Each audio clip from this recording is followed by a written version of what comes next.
ولا راقب الملك أهلا ولا سيرا. ദുരന്ത ഗസ്റ്റുമാർ വരാനും കുടുംബക്കാർ വരാനും ആര് വരാനും അസ്രായേൽ കാത്തു നിന്നില്ല. മുത്ത് മുഹമ്മദ് മുസ്തഫ സല്ലല്ലാഹു അലൈഹി വസല്ലം റൂഹ് പിടിക്കുകയാണ്. ആ സമയം ചോദിച്ചു, അല്ലയോ ജിബ്രീലേ, ഞാൻ ഇന്ന് മരണപ്പെട്ടു പോയാൽ എന്റെ ഉമ്മത്തിന്റെ അവസ്ഥ എന്തായി പോകും? ആ സെറ്റപ്പ് താറുമാറായി പോകുമോ? ഇതേ സെറ്റപ്പോട് ഖിയാമത്ത് വരെ എന്റെ ഉമ്മത്ത് പോകുമോ? ജിബ്രീലേ, ഒരു കാര്യം മാത്രം എനിക്കറിഞ്ഞാൽ ഞാൻ സമാധാനത്തോടുകൂടി കണ്ണ് ചിമ്മും ജിബ്രീലേ എന്ന് മഹാനായ ജിബ്രീൽ അലൈഹിസ്സലാമിനോട് 20-40 വർഷം മുതൽ ഇതുവരെ റസൂലുള്ളാഹിയുടെ പോകുമ്പോഴും എല്ലാ കാര്യങ്ങളും വഹീ മുഖേന അല്ലാഹു നമുക്കെന്ന് മെസ്സേജ് എത്തിച്ച മഹാനായ ജിബ്രീൽ അലൈഹിസ്സലാമിനെ ചോദിച്ചപ്പോ ജിബ്രീൽ അലൈഹിസ്സലാം പറയുന്നു, അല്ലാഹു നമുക്കെന്ന് ഇൽഹാമോടെ കൂടെ വഹിയോടെ കൂടെ പറയുന്നു, യാ നബി അല്ലാഹ്, അങ്ങയുടെ ഉമ്മത്തുണ്ടല്ലോ, ഇസ്ലാമിനെ വള്ളിക്കോ പുള്ളിക്കോ ഒരു കേടുപാട് സംഭവിക്കാതെ ഖിയാമത്ത് നാൾ വരെ അവർ നിലനിൽക്കും നബിയെ എന്ന് മാത്രമല്ല, നാളെ മഹ്ശർ സഭയിൽ 100 സഫ ആൾക്കാർ ക്യൂ നിൽക്കുമ്പോൾ 88 സഫ ആൾക്കാർ അങ്ങയുടെ ഉമ്മത്താണ് നബിയേ, ഭൂരിഭാഗം അങ്ങയുടെ ഉമ്മത്താണ് നബിയേ എന്ന് മഹാനായ മുത്ത് മുഹമ്മദ് മുസ്തഫ തങ്ങളോട് പറഞ്ഞപ്പോ അൽഹംദുലില്ലാഹ്, സമാധാനത്തോടെ എനിക്ക് മരിക്കാം. എന്റെ ഫാത്തിമ എവിടെയെന്ന് ചോദിച്ചതല്ല, എന്റെ ഹസൻ ഹുസൈൻ എവിടെയെന്ന് ചോദിച്ചതല്ല, എന്റെ അലിയാർ എവിടെയെന്ന് ചോദിച്ചതല്ല. മഹാനായ മുത്ത് മുഹമ്മദ് മുസ്തഫ ആ പരിപാലിച്ച് ശക്തമായ പരിപാലിച്ച് മറവുമൗത്തിന്റെ ആ സന്ദർഭത്തിലും മരണത്തിനോട് മലരാനെടുക്കുമ്പോൾ പോലും ഓർദാരം അറിയുമോ? ഈ മുഹമ്മദിനെയാണ്, ഈ അബൂബക്കറിനെയാണ്, ഈ ഇബ്രാഹിമിനെയാണ്, ഈ അബ്ദുൽ ഖാദിറിനെയാണ് മക്കളെ, മറക്കരുത്. അതാണ് ഇഷ്ക്, അതാണ് മഹബത്ത്. ഇവിടെ നബിദിനാഘോഷം കൊണ്ടാടുന്നുണ്ടെങ്കിൽ, വീട്ടിലെ മൗലൂദ് കഴിക്കുന്നുണ്ടെങ്കിൽ, വേറെ ചെയ്യുന്നുണ്ടെങ്കിൽ അതിനുവേണ്ടി മാത്രമാകണം, ആ പോയിന്റിൽ നിന്ന് മാത്രമാണ്. അതാണ് ഇഷ്ക് എന്ന് പറയുന്നത്. എന്താണെന്നറിയുമോ?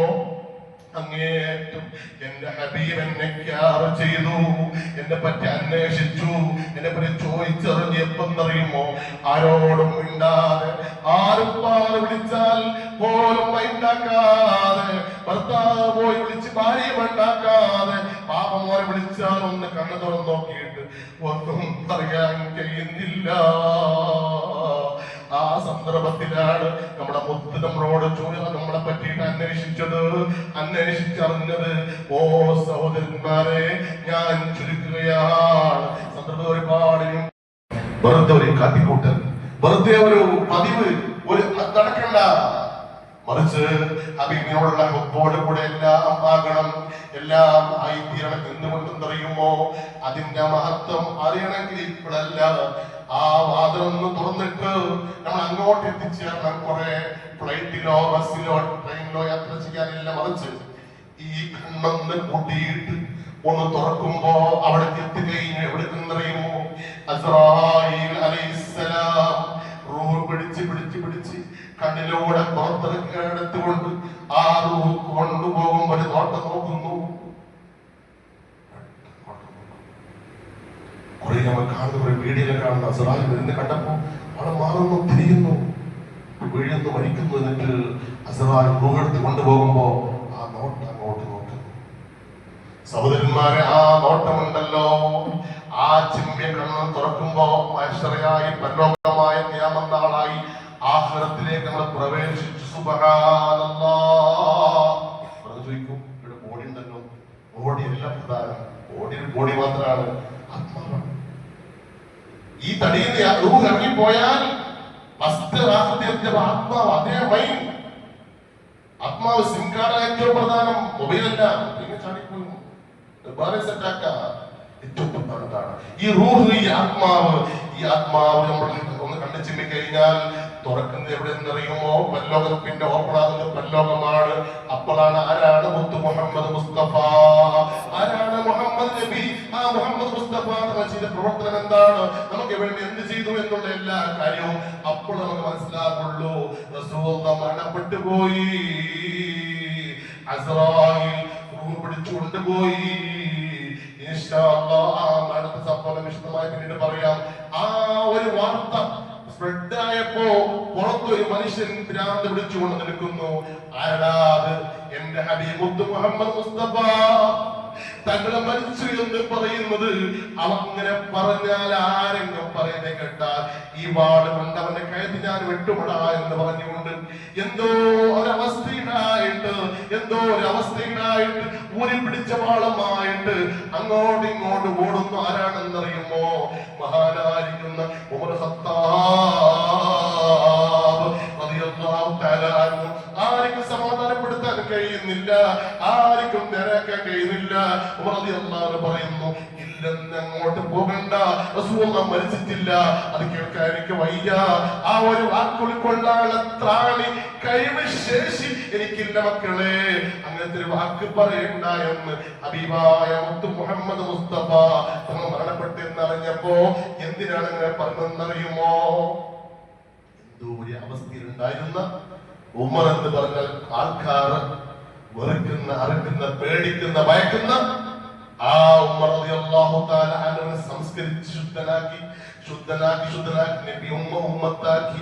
ആ ഉമ്മത്ത് മാത്രമല്ല ഇസ്ലാമിന്റെ ഖിലാഫത്തിന്റെ രണ്ടാം ഖലീഫയാക്കി മാറ്റിയത് ആരാണെന്നറിയുമോ? അത് മുഹമ്മദ് മുസ്തഫ തങ്ങളെ കഴിവാണ്, തങ്ങളെ പവറാണ്. ആ ഇവിടെ പറഞ്ഞു പോകുന്ന കേൾക്കാൻ എനിക്ക് കഴിവില്ലെന്നാണ് ഉമർ ഖത്താബ് റളിയല്ലാഹു അൻഹു പറഞ്ഞത്. സഹോദരന്മാരെ, അങ്ങനത്തെ ഓരോ അനുഭവങ്ങളും നമുക്ക് ഓരോരുത്തർക്കും ഉണ്ട്. നമ്മളെങ്ങാനും ആ മുത്ത് മുഹമ്മദ് മുസ്തഫ തങ്ങളെ ത്യാഗം ചെയ്തിട്ടില്ലെങ്കിൽ മുഅ്മിനാകുമായിരുന്നില്ല. മുഅ്മിനായിരുന്നില്ലെങ്കിൽ നമ്മുടെ അവസ്ഥ എന്തായിരുന്നു? നമ്മുടെ അവസ്ഥ ഏത് അവസ്ഥയിലാകുമായിരുന്നു? അതുകൊണ്ട് എന്റെ പ്രിയമുള്ള സഹോദരന്മാരെ, ആ മുത്ത് മുഹമ്മദ് മുസ്തഫ തങ്ങൾക്ക് വേണ്ടി രാത്രിയുടെ ഹദീസ് ഓതുമ്പോ ഇൻഷാ അല്ലാഹ് അവിടെ ഇവിടെ പോയിരിക്കുന്നവർ നമുക്കൊന്ന് വന്ന് ആ സദസ്സിൽ എത്തിച്ചേരാൻ സാധിക്കണം എന്ന് നമുക്ക് ആരെയും പ്രിൻസുമാർ ഒരു മൗലൂദ് എഴുതിച്ചെങ്കിൽ വയ്ക്കുന്ന സമയത്തായ എന്ന് പറഞ്ഞു പോകുന്നതല്ല. ഇവിടെയുള്ള ചെയ്തല്ല, ഇവിടെ അടിച്ചിട്ട് വരുമ്പോ ടൈമായി പോകും. ആദ്യം ഓർമ്മ ശ്രമിച്ചിരുന്നല്ല, പതിവുണ്ടല്ലോ എന്ത് ഒന്നിനായിട്ട് സ്ഥലത്ത് പിന്നെ പോവാം. അനാക്ഷരിച്ചതല്ല ഫുള്ള് തുടങ്ങി പറയാൻ കൈ ആ പതിവ് മാറണം. നമ്മൾ പഠിച്ചില്ല. അയാൾക്ക് വേണ്ടി ഉസ്താദ് ബർക്കത്ത് ചെയ്യാൻ വേണ്ടി പറയുമ്പോൾ ആമീൻ പറയണ്ടേ? ഒരു 10 സലാത്ത് അവിടെ ചെല്ലണ്ടേ? ഇൻഷാ അല്ലാഹ് ആ സദസ്സിൽ എത്തിച്ചേരണം. അത് നമുക്ക് തോപി പ്രദാനം ചെയ്യും. ഒരു പേരൊക്കെ ഒറ്റപ്പെടുത്തിയല്ല. ചിലർക്ക് ഷോപ്പ് ഉണ്ടാവും, തിരക്കുണ്ടാവും. അത് അവരെ പറ്റി പറഞ്ഞതല്ല. വെറുതെ ഇരുന്ന് സമയം കളഞ്ഞ് വയ്ക്കാനാ പോകുന്നത് താങ്ങില്ല. അത്ര മാത്രം പറഞ്ഞു ഇൻഷാ അല്ലാഹ്. എന്ന് മാത്രമല്ല, നമ്മളെല്ലാ പരിപാടികളും വളരെ ഭംഗിയിലായിത്തീർന്നു. മാഷാ അല്ലാഹ്, അൽഹംദുലില്ലാഹ്. നമ്മുടെ ചെറുപ്പക്കാരുടെ ജമാഅത്ത് എല്ലാം കൂടിയിട്ട് പരിപാടികൾ ഭംഗിയാക്കാൻ വേണ്ടി പരിശ്രമിക്കുന്നുണ്ട്. കുട്ടികളെ മതി പഠിക്കുന്നുണ്ട്. എല്ലാം വളരെ ഭംഗിയിലായിട്ട് മുന്നോട്ട് പോകാൻ അല്ലാഹു സുബ്ഹാനഹു വ തആല തൗഫീഖ് പ്രദാനം ചെയ്യുമാറാകട്ടെ എന്ന് ആത്മാർത്ഥമായി ആശിക്കുകയാണ്. പാട്ട്, ഇങ്ങനത്തെ മലപ്പാട്ട്, ഇങ്ങനത്തെ ചെറിയ കാര്യങ്ങളൊക്കെ വീട്ടിലെ ഉമ്മമാരെ കാണാൻ ആഗ്രഹം ഉണ്ടാവും. ഞായറാഴ്ച 9 മണിക്ക് വന്നിട്ട് അവർക്ക് ആ പരിപാടി നിരീക്ഷിക്കാനുള്ള ഒരു സാഹചര്യം വെച്ചിട്ടുണ്ട് ഇൻഷാ അല്ലാഹ്. എന്ന് മാത്രമല്ല, നമുക്കിപ്പോ വെള്ളിയാഴ്ചയൊക്കെ റസൂലിനെ അന്വേഷിക്കാൻ പറ്റും. നമുക്ക് കേൾക്കുന്നുണ്ട് മഹബത്തെ പറ്റിയിട്ട്. സഹോദരിമാർക്ക് കൂടി ചെറിയ റസൂലുള്ളാഹിയുടെ മഹബത്ത്, സ്നേഹം ഉണ്ടാക്കാൻ വേണ്ടി അവർ നിറച്ചിട്ടുണ്ടാകുന്ന ചോറും കറിയും എല്ലാ പരിപാടിയൊക്കെ അതൊക്കെ ഇഷ്ടോടെ കൂടെ ആകണമെന്ന് മാത്രമല്ല, റസൂലുള്ളാഹിയുടെ മഹബത്ത് അവരെ കടന്നിലാണ് ചെറിയൊരു ഉപദേശം അവരോട് കൊടുക്കുന്നത്. 10 മണിയോളം അരമണിക്കൂറോ 1 മണിക്കൂറോ ഇതുപോലെ ചെറിയ ഒരു ഉപദേശം അവർ കൊടുത്തു കഴിഞ്ഞാൽ ഞായറാഴ്ച മജ്ലിസും ഭംഗിയാക്കി തരുമാറാകട്ടെ. അല്ലാഹു സുബ്ഹാനഹു വ തആല സഹായിച്ച ഒരുപാട് പേരുണ്ട്. ഒരിക്കലും അല്ലാഹു വിജയം പ്രദാനം ചെയ്യുമാറാകട്ടെ എന്ന് ആത്മാർത്ഥമായി ദുആ ചെയ്യുന്നു. കൊടുക്കുമെന്നാണ് യത്തീമിനെ സംരക്ഷിക്കാൻ സ്വർഗ്ഗത്തിൽ ഇപ്രകാരമാണെന്നാണ് പറഞ്ഞത്. അല്ലാഹു തആല എല്ലാ യത്തീമുക്കും അല്ലാഹു സംരക്ഷണം അനുഗ്രഹിക്കുമാറാകട്ടെ എന്ന് വളരെ ആത്മാർത്ഥമായി ദുആ ചെയ്യുന്നു. അസ്സലാമു അലൈക്കും.